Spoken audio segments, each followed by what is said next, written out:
Hello, everyone, and welcome to Mental Architecture Building the Mind One Moment at a Time, based off of my book, which is available on Amazon.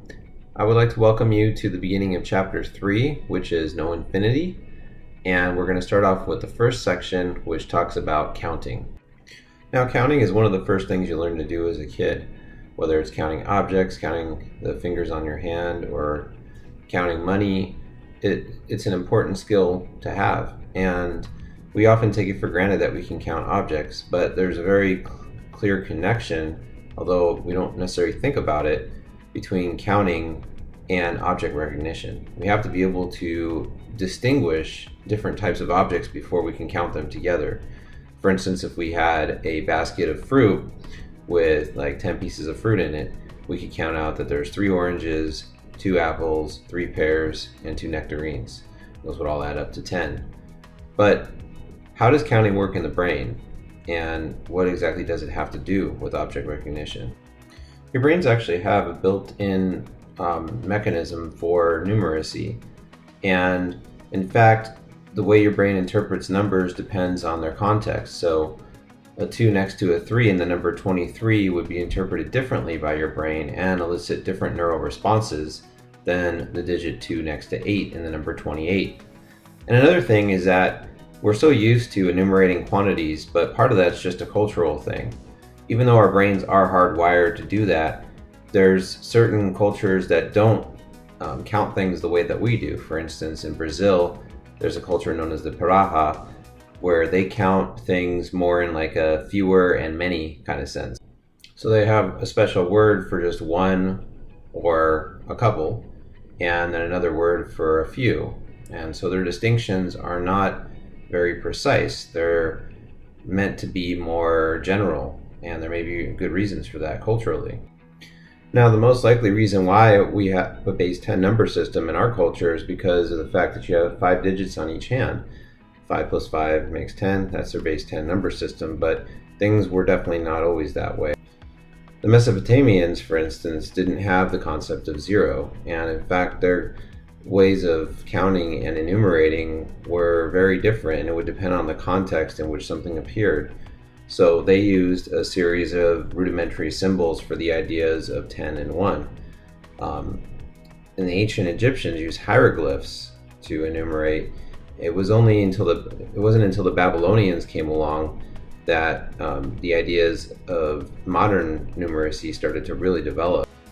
In fact, the Babylonians are where we get our base 60 for time representation. For instance, 60 seconds in a minute, 60 minutes in an hour. You have the idea of 360 degrees in a complete rotation of a circle, for instance. So that really paved the way for things to come, and actually turns out that the numbers that we use today were kind of, as author Peter Schumer puts it, the ideas were further developed and gradually transmitted to Western world via Islamic scholars. That's why we now refer to our numerals as a Hindu-Arabic numeral system. So the exact numerals that we have for counting and enumerating actually have their origins in ancient Indian culture and Arabic cultures. So our counting system that we use today is highly multicultural and came together via a very long line or lineage of different counting and enumeration practices. I want to come back to the basic idea of enumerating things. So everything around you on Earth, no matter how plentiful it may seem, is finite. For instance, if you were to go to the beach, there would be what would seem like an endless amount of grains of sand. You certainly couldn't count all of them up. There's just way too many. But I think we could all agree that there aren't infinitely many grains of sand, that at some point, if you were alive long enough, you could count all the grains of sand on a beach.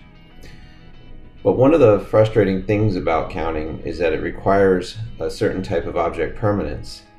And we know from the way things are out there in the world that things don't always stay the way that they are. Everything changes. Even those grains of sand will break down into further grains of sand. And that's kind of one of the issues that I've seen with trying to count things, is when you count objects, you have to agree that those objects are all the same or reasonably the same. Depends on how you categorize them. If you're categorizing things like with counting fruit, just counting like 10 apples, We look at those objects and say, well, those are all apples because they have the same properties as other apples. They're shaped the same way, same coloring, the stems, and so on. We could have a basket of fruit, like I said earlier, and now we're clumping things into a larger category of fruit.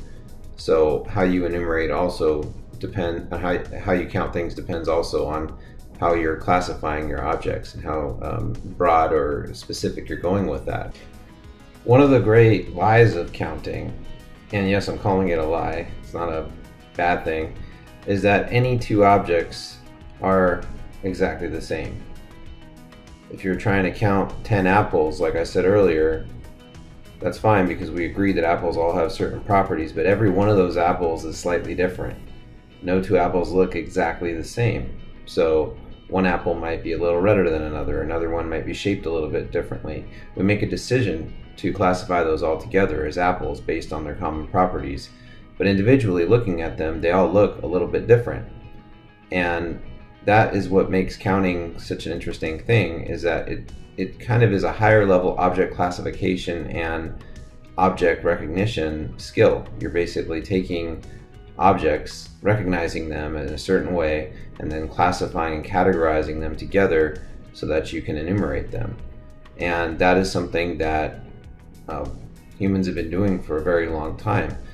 Practically speaking, there's no use sitting around and trying to identify all the little subtle differences between or amongst different objects. But if you think of it philosophically, no two things are exactly the same. There's always going to be some kind of difference between two things. Even like in my book, I talk about glass bottles. If you were to line up 5 glass bottles of beer, for instance, even all with the same brand, some of the labels would be just ever so slightly different. There would be little water droplets and condensation on one that might be different from another.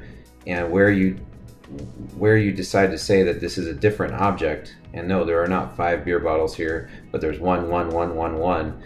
That seems kind of like a smart aleck kind of thing to say, but really all these objects are slightly different in their nature. So counting takes them and says these are all in the same category. We've got 5 bottles of beer and that's that. So yeah, counting is definitely not as easy of a concept as it originally seemed, and it's an idea and practice that's developed over many centuries, many millennia. So thank you for joining me for another episode of Mental Architecture, and I look forward to joining you again next week. We're going to talk about infinity. So please don't forget to like, subscribe, and comment below, and I hope everybody has a great day.